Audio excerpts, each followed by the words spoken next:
Long ago, in a vast land with flourishing lands, 4 kingdoms stood as pillars of peace and prosperity. It was here that Princess Dana grew up alongside 3 princes, Peter, Joseph, and Kofi. Growing up, they shared countless adventures and laughs, always sticking together through everything. Each brought their own color to the fabric of their friendship. Peter, with his fiery spirit, was as passionate as the sun setting over the plains.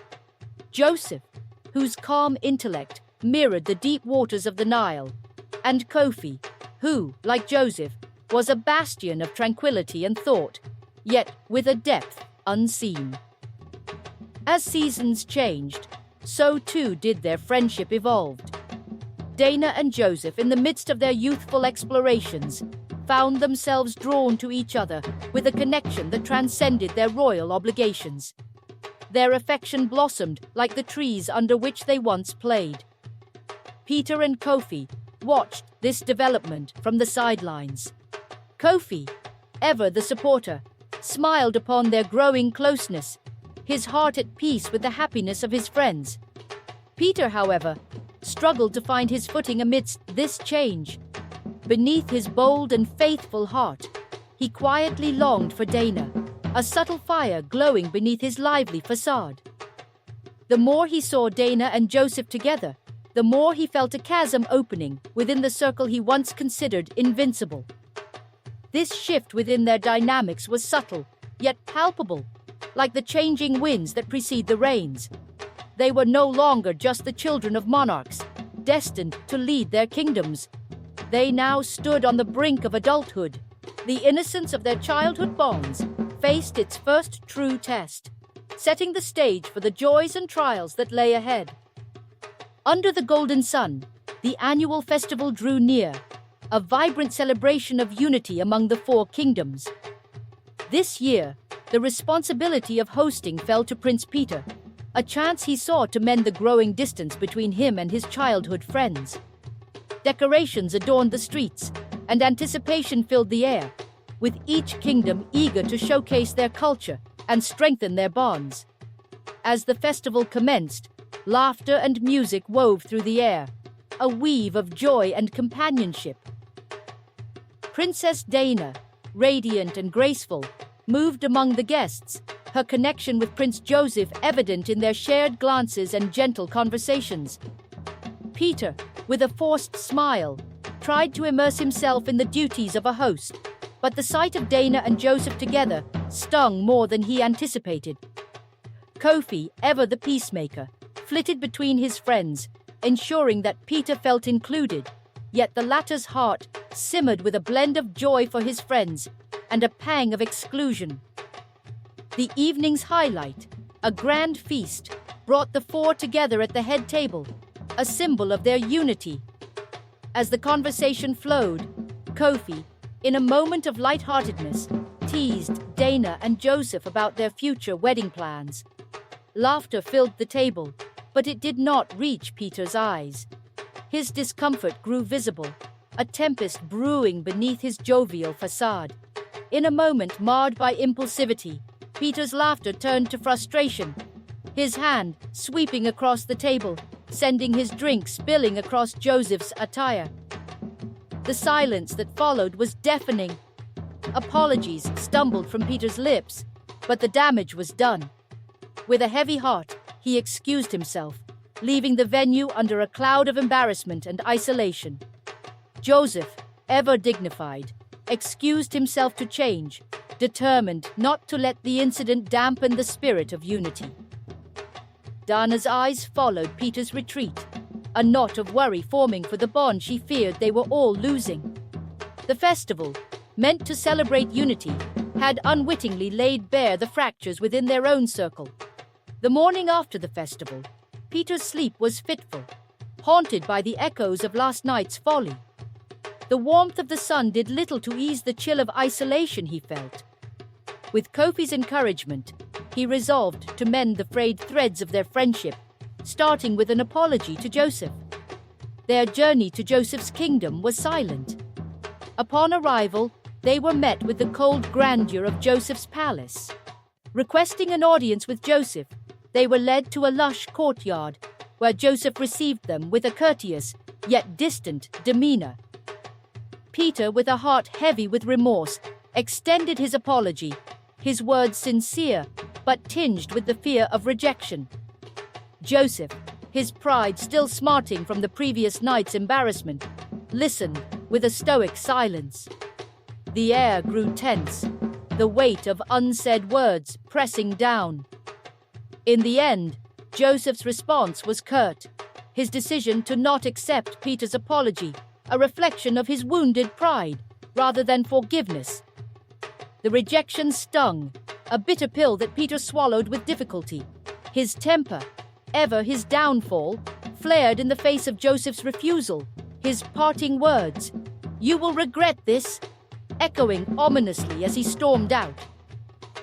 Kofi, dismayed by the turn of events, attempted to smooth over the tension, but Joseph's mind was made up.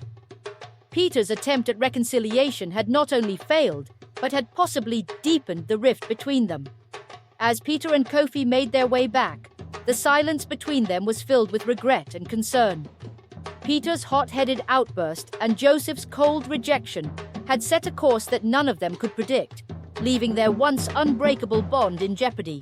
In the weeks following the failed reconciliation, Joseph's realm faced unforeseen turmoil. Merchants whispered of bandits bold enough to raid their caravans, and travelers spoke of shadows lurking along the roads. Each incident, seemingly random, carried an undercurrent of malice that pointed towards a deliberate sabotage. Joseph, preoccupied with these disturbances, found his thoughts invariably drifting to Peter's parting words. The coincidence of the attacks following their confrontation was too pointed to ignore. Tensions within the kingdom rose, as did the whispers linking Peter to the turmoil. Determined to seek justice, Joseph presented his grievances at a summit called by the Kings of the Four Kingdoms. The Grand Hall, usually a place of unity and celebration, now bore witness to a tense gathering. Dana, her heart heavy with concern for both Peter and Joseph, watched as accusations flew, her gaze often lingering on Peter, who stood with a defiance that belied his innocence. Peter, under the scrutiny of the assembled, found himself in a tight position. Despite his vehement denials and the lack of concrete evidence, his reputation as the hot-headed prince did him no favors. The apology he had offered, overshadowed by suspicion, seemed a hollow gesture in the face of Joseph's pointed accusations. The kings, after much deliberation, decreed a cautious verdict. With no definitive proof, but unable to dismiss the allegations outright, they placed Peter under house arrest. A decision meant to quell the unrest until further investigations could be conducted. It was a compromise that satisfied none, least of all Peter, who found himself confined, his frustrations simmering. In the aftermath of Prince Peter's house arrest, a fragile peace settled over the Four Kingdoms.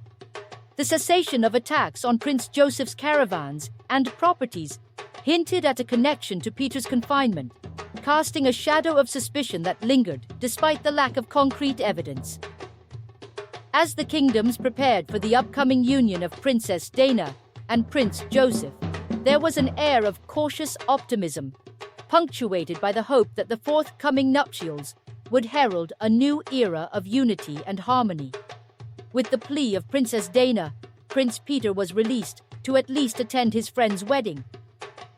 The announcement of the wedding was met with widespread joy and anticipation.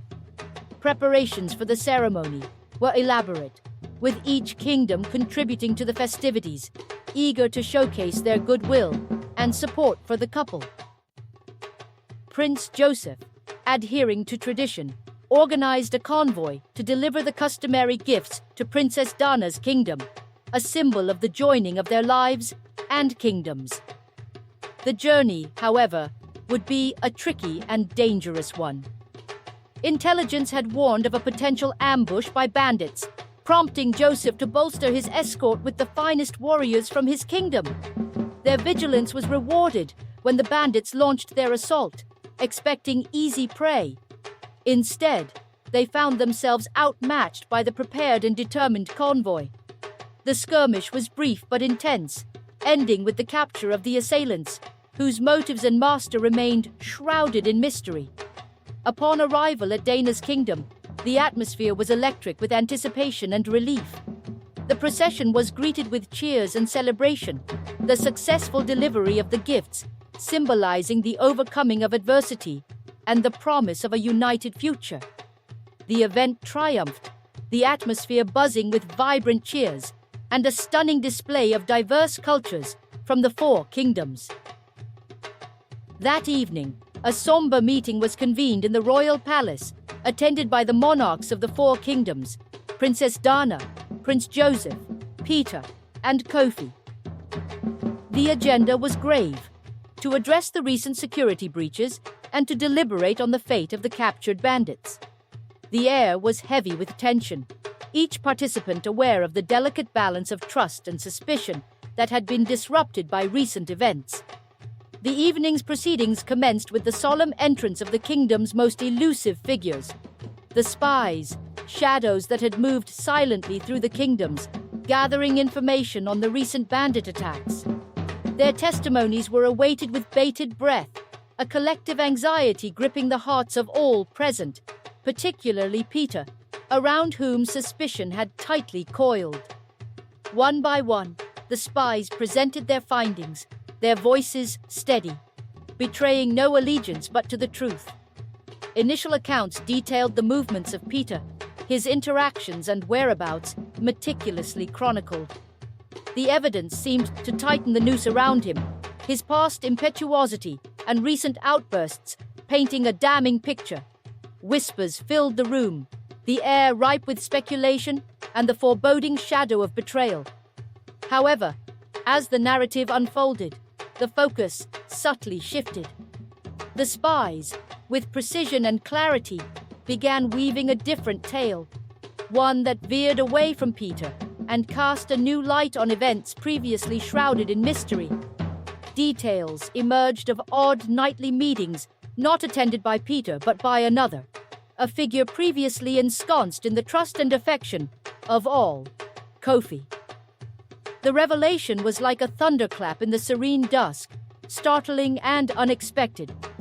Evidence mounted, irrefutable and damning. Kofi, driven by a deep-seated jealousy and unrequited love for Dana, had masterminded the attacks, exploiting Peter's reputation to divert suspicion from himself. The spies recounted how Kofi had met secretly with known outlaws, orchestrating each assault with meticulous care to fracture the bonds between Dana and Joseph, and cast Peter as the villain in this twisted play of his making. The hall fell into a stunned silence as the true extent of Kofi's deception was laid bare. His gaze, once filled with the quiet assurance of innocence, now flickered with the realization of his impending fate. The evidence was overwhelming, his motives transparent in the harsh light of truth. In the aftermath, the decision was unanimous. Kofi would face the consequences of his actions, a necessary resolution to restore the balance and ensure the security of the kingdoms. The meeting adjourned, leaving behind a palpable relief mixed with sorrow for the friendship lost to ambition and jealousy. As the royal hall emptied, the air seemed lighter, the burden of suspicion lifted. The path forward was clear, the bond between Dana and Joseph stronger for the trials they had faced. Peter, exonerated in the eyes of all, stood a bit taller, the shadow of accusation dispelled by the light of truth. The unity of the kingdoms, tested by the deceit of one of their own, emerged unbroken. As dawn broke over the kingdoms, the air was filled with calmness and peace, the previous night's revelations having paved the way for healing and new beginnings. The wedding of Princess Dana and Prince Joseph was set against this backdrop of reconciliation, serving not only as a union of two hearts, but as a symbol of the restored unity among Prince Peter and Joseph. The royal palace, adorned with the vibrant colors and symbols of the four realms, buzzed with activity. Artisans, musicians, and florists from across the lands contributed their finest work, weaving together a tapestry of cultural harmony. The atmosphere was electric, anticipation for the day's ceremony palpable among the gathered crowds, a vivid contrast to the somber mood of the previous evening. As the kingdom prepared to celebrate, a parallel narrative unfolded, one of consequence and change. Kofi, once a prince poised to inherit the leadership of his realm, faced the stark reality of his actions. The evidence of his betrayal, irrefutable in its depth and scope, had not only tarnished his reputation, but had severed the trust that was the foundation of his future reign. In a solemn assembly, presided over by the elders and the king, Kofi's fate was decreed. His right to the throne was rescinded, a decision met with a heavy heart by all, yet deemed necessary to preserve the integrity of the kingdom. In his place, Soma, his younger sister, was named heir. Her innocence untainted by the recent turmoil, Soma embodied the virtues necessary to lead: compassion, wisdom, and a deep-seated respect for the unity of the kingdoms. The ceremony to officially recognize Soma as the successor was marked by a mix of emotions. Pride in her ascension mingled with the sorrow of Kofi's fall from grace. Yet, it was also a moment of empowerment. As the wedding procession made its way to the grand pavilion, the air thrummed with the melodies of traditional songs, the joyous sounds, a balm to the wounds of recent events. Dana and Joseph, radiant and resplendent in their ceremonial attire, walked hand in hand, their gazes locked in a promise of enduring love and partnership. The ceremony was a blend of ancient rites and modern pledges, a celebration of love that transcended personal union to encompass the communal spirit of the kingdoms. As vows were exchanged, the assembled guests, royalty, commoners, and envoys from distant lands stood in witness. In the aftermath of the vows, as the festivities continued into the night, there was a palpable sense of closure and hope. Kofi, his actions condemned, but his person spared the harsher fates of exile or imprisonment, watched from the sidelines. His journey towards redemption was just beginning, a path marked by reflection and the search for forgiveness, not just from those he had wronged, but from within. Soma, newly anointed as heir, stood by her brother, a symbol of the future and the promise it held. Her role was not just to lead, but to heal, to bridge the gaps that had been rent by ambition, and to forge a path forward based on mutual respect and shared prosperity. As the celebrations wound down, the kingdoms stood united, their bonds strengthened by the trials they had faced. The wedding, a dazzling affair of love and promise, was also a ceremony of healing, marking the end of turmoil and the beginning of a new chapter in the annals of their shared history. That is all for this video. Click the subscribe button to get more stories. Don't forget to like, share, and leave a comment.